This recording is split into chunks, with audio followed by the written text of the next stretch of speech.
Islam itu satu pilihan terbuka, bebas, dan mencari nilai-nilai yang terbaik, yang terindah dalam kesenian itu sendiri.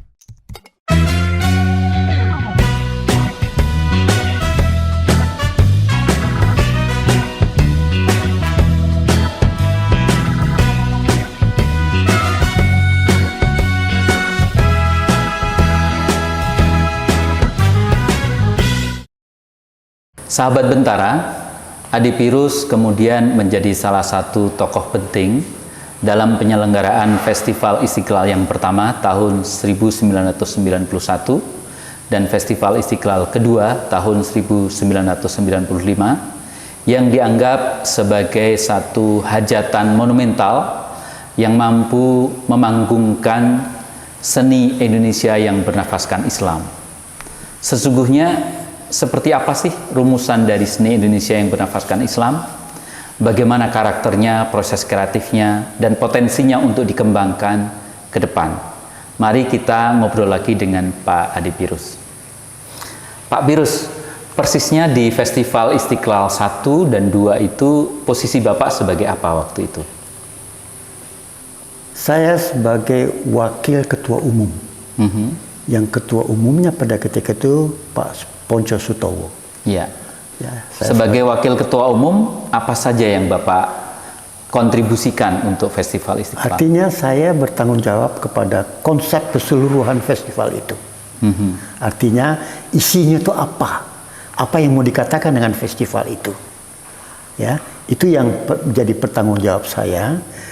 Karena itu bersifat kebudayaan, jadi tidak berhenti pada satu sektor saja, tapi seluruh sektor kehidupan kebudayaan kita yang berkaitan dengan nafas Islam itu menjadi perhatian dan menjadi rumusan-rumusan yang ditawarkan untuk dilaksanakan di dalam festival. Dan apa konsep yang ingin ditampilkan?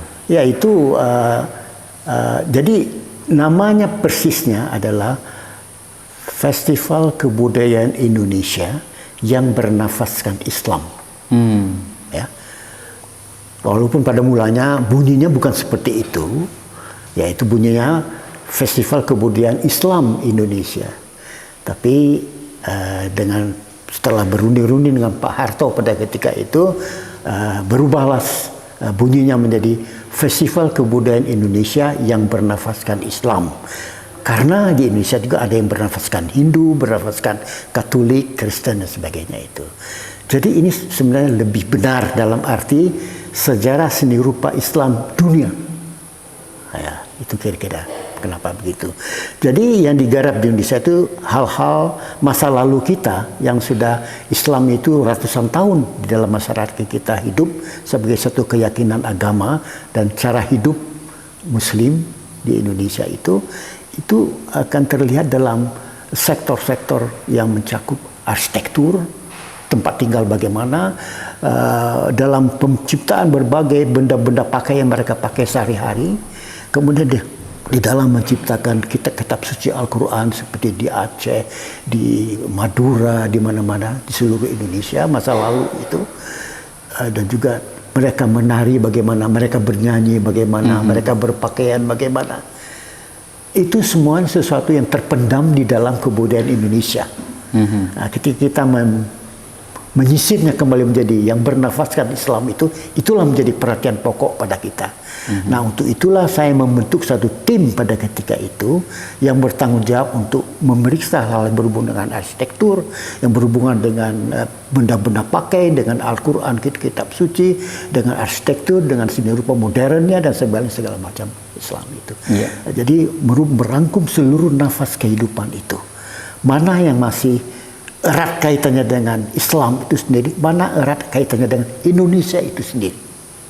Sebenarnya kita bermimpi ketika itu adalah bisa saja seseorang itu mengatakan Assalamualaikum itu bukan karena dia Islam, tapi karena dia orang yang mendapat kedudukan dalam masyarakatnya itu ketika dia membuka suatu rapat, pertemuan sebagainya itu dia bisa mengatakan Assalamualaikum itu sebagai suatu ucapan Indonesia. Hal-hal seperti begitu.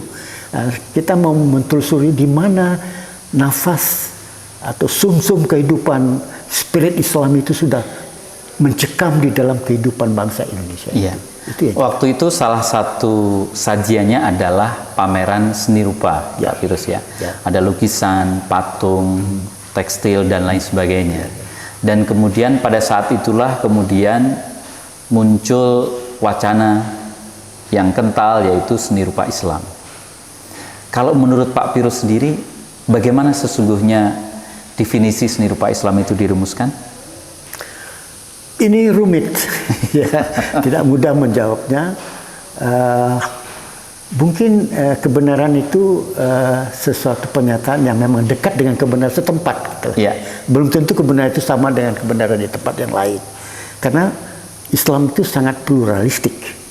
Ya, kebenarannya itu pada pluralistiknya itu. Gitulah. Jadi kalau sampai ke Indonesia itu memang kita bincangkan ketika itu. Barangkali kita tidak bisa melupakan jasa seorang yang sekarang sudah almarhum, yaitu Pak Yop Alfi. Yop Alfi itu adalah Dirjen Pariwisata pada ketika itu, bertanya juga kepada saya, menurut Firus itu seni rupa seni Islam itu bagaimana? Saya menceritakan apa adanya, tapi langsung beliau itu mengemukakan pendapatnya, diantaranya adalah kalau menurut saya seni rupa Islam itu adalah karya-karya seni yang dilakukan oleh masyarakat yang beragama Islam dalam satu lingkungan tersendiri. Apapun yang melakukan itu kita bisa anggap adopt itu sebagai sesuatu seni rupa Islam, gitulah ya. Yang tidak bertentangan dengan Islam. Itu sederhananya. Dengan begitu menjadi sangat luas, gitulah. Itu problematik itu menjadi nyata ketika kita mendapat satu persoalan ketika melengkapi pameran Festival Istiqlal itu dengan seni fotografi. Pada ketika itulah kita menemukan banyak sekali tema-tema yang sangat Islami, yang sangat menggugah kita itu dikerjakan oleh fotografer-fotografer non-Islam. Ya, sehingga ada bertanya, apakah ini bisa kita anggap sebagai karya Islami dan sebagainya. Di situ persoalannya itu menjadi kita harus membuka, tidak boleh terlalu ketat pembatasan-pembatasan itu, harus terbuka kepada manusia itu sendiri. Iya. Ya. Kalau dari pengalaman Pak Firus melihat karya teman-teman dan Pak Firus berkarya juga melihat ke dunia internasional, sebetulnya di mana titik temu antara kesenian dan keislaman itu, Pak Firus? Wah, so begini, kalau menurut saya itu, saya paham itu Islam itu dilihat dari dua kacamata. Ya. Satu kacamata keyakinan. Saya dilahirkan sebagai seorang Muslim dan berupaya sejak itu menjadi seorang Muslim dengan mempelajari Islam itu apa gitu. Dalam mempelajari Islam dan menghayati sebagai berkeyakinan Islam itu, saya juga hidup dalam satu lingkungan society, satu masyarakat, di mana saya harus berbudi bahasa dengan mereka secara Islami. Sopan santun, adat istiadat, apa yang boleh dimakan, apa yang tidak boleh dimakan, apa yang boleh dilakukan, apa yang tidak dilakukan. Itu semuanya akan melahirkan satu kebudayaan yang bernafaskan Islam itu sendiri, ajaran Islam itu sendiri. Nah ini yang terjadi saya rasa di Indonesia, terjadi dalam kantong di Aceh, di Sumatera Barat, di Tapanuli, di mana saja sampai ke seluruh Indonesia. Ada kan? Karena itu satu dengan lain itu sama tapi berbeda, atau semuanya itu berbeda tapi sama. Jadi rumusnya itu tidak mudah dibuatnya seperti itu. Ada satu proses lagi yang terjadi dalam sejarah kita itu ya, bahwa untuk menjadi Islami itu bisa juga terjadi proses adopsi. Seperti ketika kerajaan Mataram Hindu yang berbuat kesenian luar biasa, ukiran macam-macam batik itu. Tapi ketika Mataram menjadi Islam, semuanya karya-karya seni Mataram Hindu itu diadopsi menjadi Islam. Itu diterima. Bagaimana wayang kulit itu diterjemahkan dalam kaligrafi menjadi sesuatu ya kita kenal ya, seni dari Cirebon, lukisan kaca dan sebagainya itu.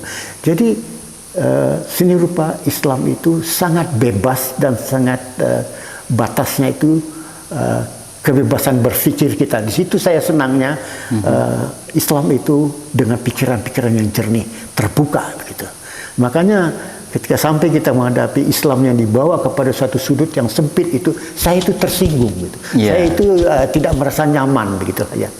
Islam itu satu pilihan terbuka, bebas, dan mencari nilai-nilai yang terbaik, yang terindah dalam kesenian itu sendiri. Jadi ketika keislaman bertemu dengan kesenian, justru di situ menjadi ruang yang sangat leluasa untuk dikelola ya Pak. Ya. Saya melihat itu. Jadi jangan mencampur adukan antara kesenian dengan kebudayaan.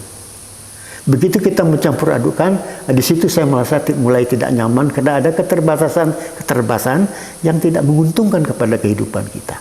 Maksudnya bagaimana Pak Firus? Ya misalnya batasan-batasan yang sangat keras yang terjadi dalam ajaran Islam itu yang menghambat kemungkinan berkembang di dalam kesenian itu sendiri. Itu terjadi ketika orang tua saya, ayah saya, menghadapi abang saya yang sangat berbakat untuk menjadi seorang seniman, minta izin kepada ayah saya. Ayah, bolehkah saya sekolah ke Padang? Ya. Karena di Padang ada sekolah pada waktu yang dikembangkan oleh Syafi'i.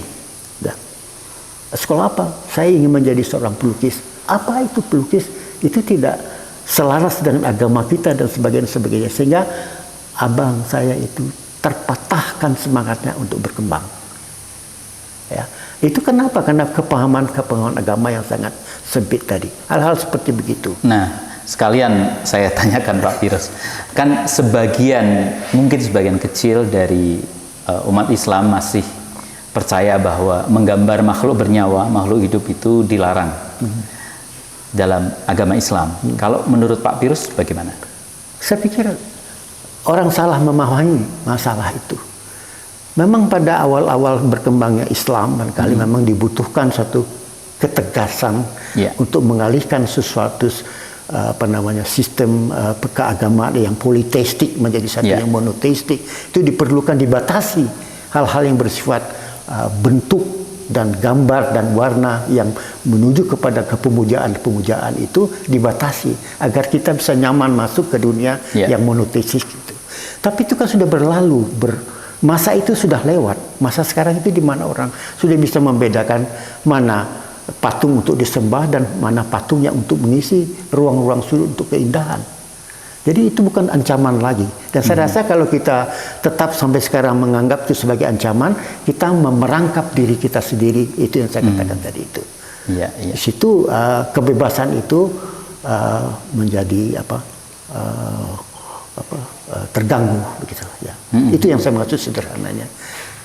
Jadi kita harus melihat konteks pada masa itu. Yang berbeda dengan masa sekarang, Pak Firus. Penting sekali itu. Pameran ini yang sekarang di mana kita ruangan ini juga saya mencoba memamerkan karya-karya saya itu untuk menjelaskan konteks itu. Lukisan ini terjadi karena konteks ini, tulisan terjadi karena konteks ini. Itu penting sekali. Itu nalar kita. Sehingga membuat itu tidak di luar kita tapi menjadi di dalam diri kita sendiri. Nah, cuman sekarang ini kan dimensi estetik atau dimensi seni itu seolah-olah tenggelam ya di dalam ekspresi keislaman oleh dimensi politik, siasah, oleh dimensi legal, fikih, dan oleh dimensi ritual ibadah. Sehingga dimensi estetik ini jarang sekali muncul sebagai wacana mainstream gitu. Menurut Pak Firus, apa yang harus kita lakukan biar dimensi estetik yang ramah dan indah dan menyenangkan ini bisa menonjol juga seperti dimensi politik dan lain sebagainya? Saya rasa kita harus terus-menerus berwacana yang positif mengenai ini. Saya agak gembira akhir-akhir ini membaca pernyataan-pernyataan diantaranya bahwa kesenian itu sudah menjadi perhatian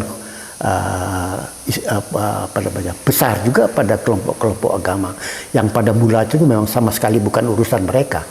Karena Islam itu masuk ke negeri ini adalah dibawa oleh para pedagang-pedagang yang kemudian juga ulama-ulama yang khusus mengembangkan agama, bukan mengembangkan kesenian Islam. Kesenian itu tumbuh akibat daripada adanya keyakinan agama itu. Ketika mereka menghidupi keyakinan itu, disitulah mulai membenih karya-karya yang kita akhirnya adopsi sebagai suatu karya bernafaskan Islam gitulah. Itu terjadi di Malaysia, di mana-mana seperti itu gitulah ya. Jadi saya rasa seperti itu. Dan sebagian masyarakat Muslim di dunia itu kan juga kadang-kadang dikait-kaitkan dengan aksi-aksi kekerasan, aksi-aksi kekerasan, terorisme dan lain sebagainya. Ya. Apakah ekspresi kesenian yang lebih indah dan ramah itu kira-kira bisa menjadi counter ya terhadap citra Islam yang agak dekat dengan kekerasan itu, Pak Pirus? Ya, mudah-mudahan bisa begitu ya. Ya, karena orang tidak pernah rasanya sedikit sekali atau hampir tidak pernah berperang karena kesenian, karena pertikaian kesenian. Tapi bisa berperang ada hal-hal yang lain, sampai sport bisa membuat orang berperang. Apalagi kekuasaan dan sebagainya. Tapi dalam kesenian itu orang mendamaikan diri dengan itu. Seperti yang saya katakan tadi itu. Ya, seorang penganut Hindu bisa menikmati karya saya yang sangat Islami. Misalnya. Nah, itu sesuatu kedamaian yang itu harus dijaga dan terus-menerus kita pupuk kemerdekaan itu dan pengertian itu. Sehingga hidup kita menjadi lebih damai. Milik itu bukan milik kita tapi milik bersama. Saya pada akhir-akhir ini memang rasa juga berkesenian saya itu dengan cita-cita seperti itu. Segala rahasia-rahasia, misteri-misteri yang selama ini saya nggak puja-puja sebagai suatu paham modernisme dalam berkesenian, biarkanlah lukisan itu bercerita sendiri tentang dirinya. Tapi sekarang saya tidak begitu percaya kepada sikap seperti itu. Saya mencoba membantu menambah informasi-informasi sehingga bisa dirangkul oleh setiap orang. Karena kesenian itu punya semua orang. Ya, bukan punya orang-orang tertentu saja yang menganggap dirinya eksklusif, tidak. Seni itu untuk kemanusiaan. Itu yang saya sedang kerjakan sekarang. Nah, ini menjelang 1-2 pertanyaan terakhir, Pak Pirus. Alhamdulillah usia Pak Pirus 91 tahun dan segar ya. Kira-kira apa yang Pak Pirus rencanakan akan lakukan pada tahun-tahun mendatang, Pak Pirus? Saya rasa saya akan terus bekerja seperti biasa, mencoba melupakan bahwa usia saya sudah 91. Dalam berkarya saya mencoba melupakan itu. Saya sering-sering teringat bahwa saya sudah 91 kalau saya melihat kalender tergantung di dinding. Gitu ya. Walaupun dalam kenyataannya bahwa cara saya berkarya itu juga sudah harus menyesuaikan diri dengan kondisi saya, misalnya mungkin tidak bisa lagi lukisan besar-besar seperti yang saya lakukan pada usia 40 tahun gitu ya, yang memadai saja begitulah ya. Jadi saya rasa ya kita itu harus tahu diri itu. Kemudian bagi saya berkesenian saya itu ingin saya lakukan sesuatu yang semakin mudah dimengerti oleh orang lain, semakin mudah bisa dipahami oleh orang lain, terutama apa sih yang saya pesankan di dalam karya-karya saya itu. Bila seseorang datang pada saya mengatakan senang menerima pesannya itu jauh lebih membahagiakan saya daripada saya mendengar, "Oh, Pak Pirus, warna lukisan Pak Pirus sangat memukau saya, warna merahnya, warna birunya," sebagainya. Itu tidak lagi menjadi sesuatu hiburan bagi saya. Tapi kalau boleh dikatakan, "Pak, saya pahami sekarang bahwa hidup itu harus sabar. Innallaha ma'as-sabirin," misalnya. Fastabiqul khairah, berbuatlah yang baik katanya. Ya, khairukum anfa'akum linnas, jadilah orang yang baik yang berguna untuk orang lain. Itu jauh kalau bisa mereka menangkap apa yang saya lukis dalam lukisan saya, itu jauh lebih membahagiakan saya. Kalau bisa begitulah seterusnya sampai dengan akhir hayat saya, berguna untuk orang lain. Iya.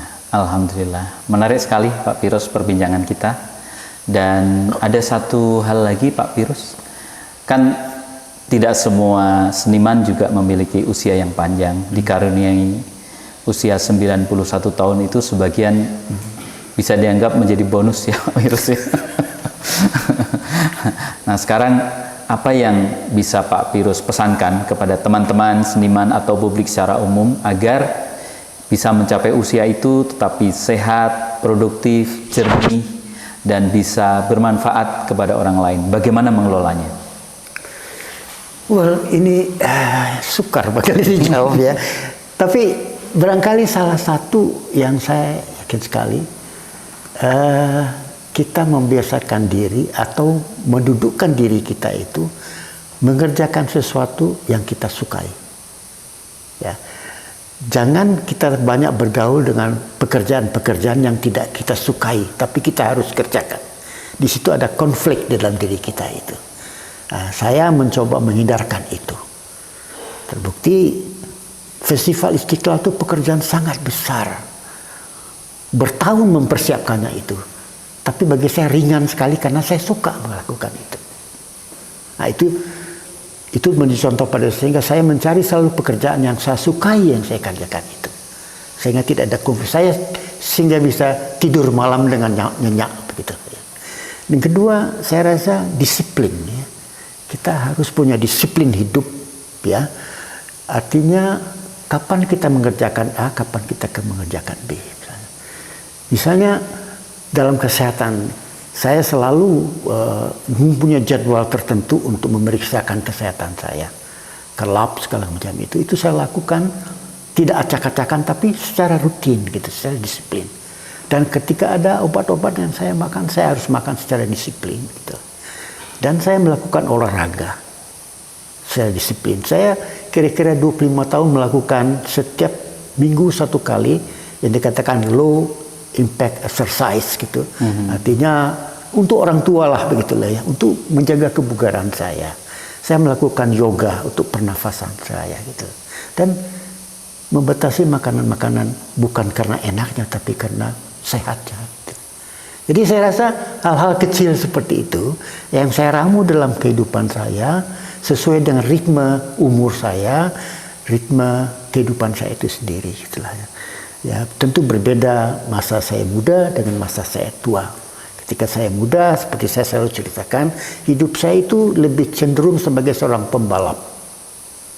Ya, pembalap itu selalu ingin dekat ke limitnya, sambil melihat kiri kanan teman-teman ada di mana, saya ada di mana. Selalu ingin di depan gitu lah. Hanya menjaga stamina jangan sampai jungkir. Saat jungkir itu disiplin yang diperlukan. Jadi secepat mungkin sampai ke final, ke limit, mendahului orang lain, di situ kita berprestasi. Ya. Yeah. Tapi itu kan tidak seumur hidup bisa kita lakukan demikian. Kita suatu ketika bukan pembalap lagi.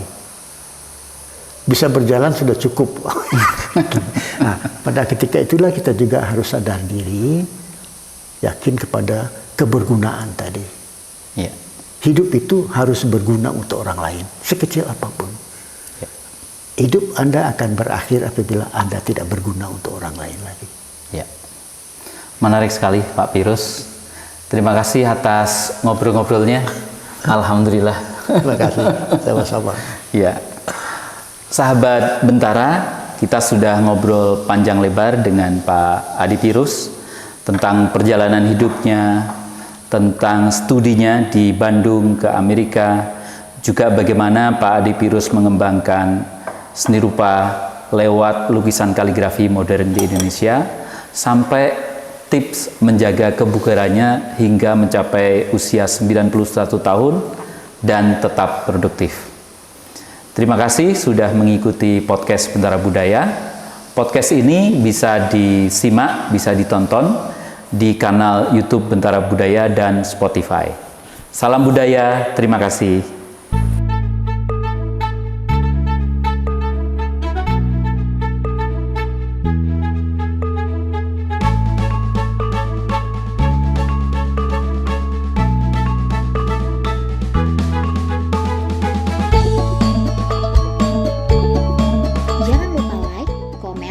Share dan subscribe channel Bentara Budaya, serta nyalakan lonceng notifikasinya ya.